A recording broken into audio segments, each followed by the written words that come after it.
Okay, अब ये question practice करते हैं। इसमें बोला गया है each of the digits from 0 to 9, 0 to 9 मतलब 9 और 0 to 9 10 डिजिट्स हो गए। तो ये 10 डिजिट्स ABCDEFGHJK इन 10 डिस्टिंक्ट लेटर्स को रिप्रेजेंट करता है। Distinct digit for distinct letter मतलब हर कोड किया गया है। मतलब ए की वैल्यू समझो 5 है तो फिर किसी और की 5 नहीं हो सकती, लाइक दैट, इस तरह से। ठीक है। और फिर ये एडिशन दिया है और उसके ऊपर हमें कुछ इंफॉर्मेशन, कुछ क्वेश्चन पूछे गए हैं। अब कुछ चीजें तो बहुत ही डायरेक्ट क्लियर है। देखो 1 2 3 4 5 6 मतलब ये 6 डिजिट का नंबर है। 6 डिजिट का मैक्स टू मैक्स नंबर क्या हो सकता है? 9,99,999। मतलब ये नंबर 10 लाख से छोटा है। अब ये भी नंबर 10 लाख से छोटा है। अब ये 10 लाख से छोटा है, ये भी 10 लाख से छोटा है। तो ये दोनों की एडिशन तो 20 लाख से कम ही होनी चाहिए। और अगर 20 लाख से कम है और ये 7 डिजिट्स का उसका वैल्यू अगर इन दोनों की एडिशन के लिए है तो ए की जगह तो मुझे पक्के से 1 लिखना पड़ेगा। क्यों 2 लिखूंगा तो this will be 20 lakh plus something. 7 digit का नंबर है ये। अगर 7 डिजिट का नंबर 2 से शुरू हुआ तो वो 20 लाख के ऊपर चला जाएगा। इसका मतलब 20 लाख के ऊपर नहीं जाने देना। क्यों नहीं ऊपर जाने देना? क्योंकि ये 10 लाख से कम है, ये भी 10 लाख से कम है। 5 डिजिट नंबर 10 लाख से कम ही, सॉरी 6 डिजिट नंबर 10 लाख से कम ही होते हैं। तो 10 लाख से कम, 10 लाख से कम, तो ऑब्वियसली एडिशन 20 लाख से कम होनी चाहिए। So it can't be, the first letter can't be 2 और मोर। सो ए की जगह 1 लिख दिया। हाँ, वैसे भी आप समझ सकते हैं कि ये 2 डिजिट्स है तो 2 डिजिट्स की एडिशन अगर बड़े बड़े डिजिट भी लो तो भी 9 9 18 होता है। मतलब यहां कुछ कैरी करके हम 2 नहीं लिख सकते। कैरी हुआ तो एक ही होगा। अब a की वैल्यू 1 पता चल गई तो let's replace a with 1 wherever a is there. और कहाँ है a? यहाँ है। सो a की जगह 1, यहाँ पे भी a है 1, यहाँ a है 1। तो जहां जहां a है मैंने 1 से रिप्लेस किया है। अब बाकी आप समझ सकते हैं f plus F is f। हाँ, दो नंबर्स के एडिशन सेम वो नंबर ही आ रहा है। So this can only happen with 0 0। क्योंकि आप देखो ना 1 प्लस 1 विल बी 2 तो यहाँ 2 लिखना पड़ेगा। 3 प्लस 3 यहाँ 6 लिखना पड़ेगा। सेम लेटर नहीं आ रहा है ना। 7 प्लस 7 करेंगे तो 4 लिखना पड़ेगा 14 के लिए, एक कैरी करके। 5 5 10 होता है, 0 लिखना पड़ेगा। Not possible. So this is only happening with 0 0 0। सो 0, हाँ f की जगह 0 लिखना है। और कहाँ है f? यहाँ पे। ओके, ठीक है, ये भी हमें पता चल गया। सो 0 0 इज 0। हाँ, इसका मतलब g प्लस के अगर 1 आ रहा है तो 1 तो ऑब्वियसली नहीं हो। क्यों? देखो 0 plus 0 is 0। So we have not carried forward anything here. So if g plus k is 1, अब 2 डिजिट्स की एडिशन, g और k में से कोई भी 0 नहीं हो सकता because 0 is already taken bye f। So g plus के में से कोई भी 0 नहीं होगा। तो 1 to 9 के बीच के दो अगर नंबर ऐड कर रहे हैं तो उसकी एडिशन ऑब्वियसली 1 तो नहीं आ सकती। तो 1 लिखा है तो वो शायद 11 होगा या फिर 21 होगा, इन्हीं में से कुछ होगा। तभी हम 1 लिख के कुछ कैरी कर पाएंगे। हाँ, लेकिन एक बात भी समझने लायक है कि जी एंड के दोनों डिजिट्स है। 9 प्लस 9 भी लेंगे तो 9 9 18 होता है। तो जी प्लस के की एडिशन 21 होने का तो कोई चांस नहीं बनता। सो इसका मतलब जी प्लस के की वैल्यू 11 ही होगा, this is for sure. And when it is 11 so I will write 1 here and एक कैरी कर देंगे हम। ठीक है, तो यहां से यहां एक कैरी हमने कर दिया है। अब ये 1 प्लस 0 प्लस 1, ये 0 ही है या ओ है? 1 एच जे एफ था, सॉरी, हाँ एफ था। यहाँ पे एफ की जगह हमने 0 रिप्लेस किया है। हमें अब तक क्या क्या पता चल चुका है? ए की वैल्यू 1 पता चल चुकी है, एफ की वैल्यू 0 पता चल चुकी है। हाँ, तो एक कैरी किया यहां से यहां, और एक और एक 2 प्लस 0 2 आता है। तो सी की वैल्यू भी मुझे पता चल गई, सी इज 2। और कभी सी है तो हम लिख सकते हैं लेकिन नहीं है। ठीक है, 2 आ गया। इसका मतलब यहां से यहां कुछ भी कैरी नहीं हुआ, कुछ भी कैरी नहीं हुआ। इसका मतलब 1 प्लस जे की वैल्यू डायरेक्टली जी आने वाली है।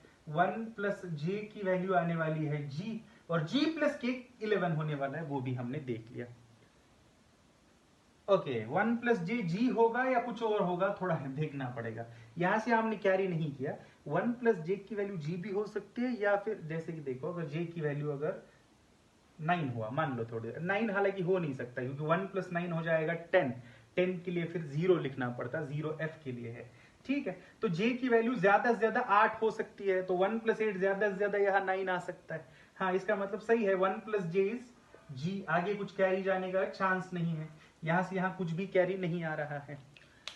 अगर कुछ भी कैरी नहीं आ रहा है और h प्लस एच 0 मेंटेन करना है तो h की जगह आपको 5 ही लिखना पड़ेगा, क्योंकि और कोई ऐसा डिजिट नहीं जिसको खुद के साथ ऐड करके 0 हासिल किया जा सके।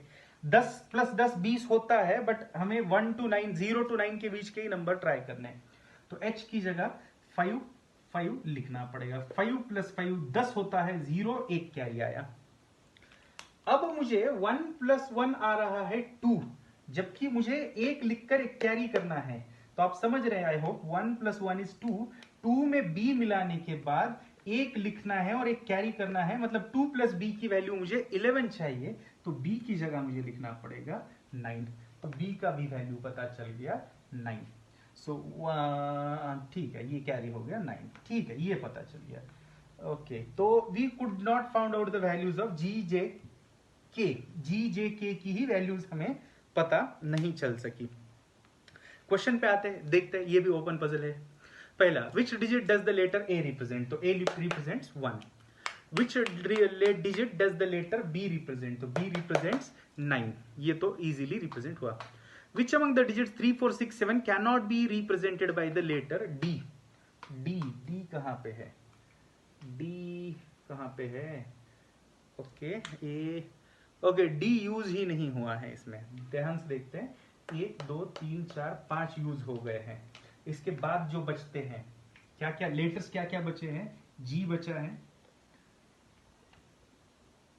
जे बचा है, के बचा है, डी बचा है, ए बी सी डी, ई बचा है, एफ जी एच बचा है, एच।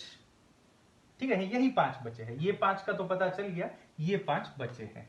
ठीक है, तो वो डी की वैल्यू पूछ रहा है। डी इस इक्वेशन में नहीं है, बट 10 डिजिट्स में से कोई तो एक डिजिट उसके लिए भी हमें रखना जरूरी है। ठीक है, ट्राई करते हैं। ये 2 इक्वेशंस है जिसके जरिए हमें मतलब कुछ कोशिश करके देखना पड़ेगा। जी प्लस के 11 चाहिए, जी प्लस के 11 चाहिए, और 1 प्लस जे जी चाहिए। जे में 1 मिलाने के बाद जी आता है। अब थोड़ा सोचते हैं, जी जे के लिए केसेस ट्राई करते हैं।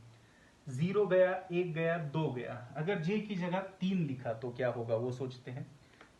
4 लिखा तो भी सोचेंगे। 5 तो ऑक्यूपाइड है। 6 लिख के देखेंगे, 7 लिख के देखेंगे, और 8 लिख के देखेंगे। यही कुछ हो सकती है। 9 तो ऑक्यूपाइड है। तो जे के लिए अब 1 प्लस जे अगर जी होता है तो जे 3 लिखेंगे तो जी को लिखना पड़ेगा 4। पॉसिबल है। अगर जे को 4 लिखेंगे तो 4 1 प्लस जे इज जी, तो जी के लिए लिखना पड़ेगा 5, जबकि h इज ऑलरेडी 5, तो ये केस वर्क नहीं होगा। अगर ये 6 लिखेंगे तो 6 प्लस 1 यहां लिखना पड़ेगा 7। हाँ, पॉसिबल है, 7 हम जी को दे सकते हैं। 7 लिखा तो यहां लिखना पड़ेगा 8, पॉसिबल है। लेकिन जे को अगर 8 लिखेंगे तो जी की जगह आ जाएगा 9। 9 is already taken by B, ये केस नहीं वर्कआउट हो रहा है। तो दिस कैन ओनली बी 3 6 और 7, 3 6 और 7, एंड 3 होगा तो ये 4, 6 होगा तो 7, 7 होगा तो ये 8। ये इक्वेशन की मदद से अब g प्लस के 11 चाहिए। तो g 4 है तो k को लिखना पड़ेगा 7। 7 लिख सकते हैं हम k को। अगर ये 6 लिया, ये 7 लिया, तो ये लेना पड़ेगा 4, क्योंकि 11 भर्ती करना है। 4 हमारा यूज नहीं हुआ, चल सकता है। अगर 8 लिया तो यहां लेना पड़ेगा 3, चल सकता है। अब इस केस में d और e के लिए क्या नंबर बचेंगे? d और e का कभी नाम ही नहीं आया था। तो 1 0 2 5 9 तो ऑलरेडी गया था, तो 4 3 7 भी गए, तो यहाँ पे क्या बचेगा d और e के लिए? 3 4 7 गया तो बचेगा 6 और 8। इस केस में अगर देखेंगे तो 4 6 7 गया तो बचेगा 3 और 8। 8 7 3 गया तो बचेगा 4 और 6। तो 4 6 6 4, ये डी ई का कोई ऑर्डर पता नहीं है हमें। डी और ई के लिए ये डिजिट्स पॉसिबल है।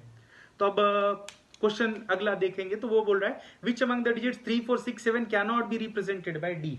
तो 3 हो सकता है, 4 हो सकता है, 6 हो सकता है, 7 नहीं हो सकता। तो 7 आ जाएगा, D can not represent 7। And next question, which among the following digits 4 6 7 8 can not be represented by G? G की बात करेंगे तो 4 7 8 हो सकता है, दैट मीन्स 6 नहीं हो सकता। So can not be, from the given option 6 can not be represented by G. ठीक है, तो ये करने लायक क्वेश्चन था, बिल्कुल आपको बनाना चाहिए था। Thank you.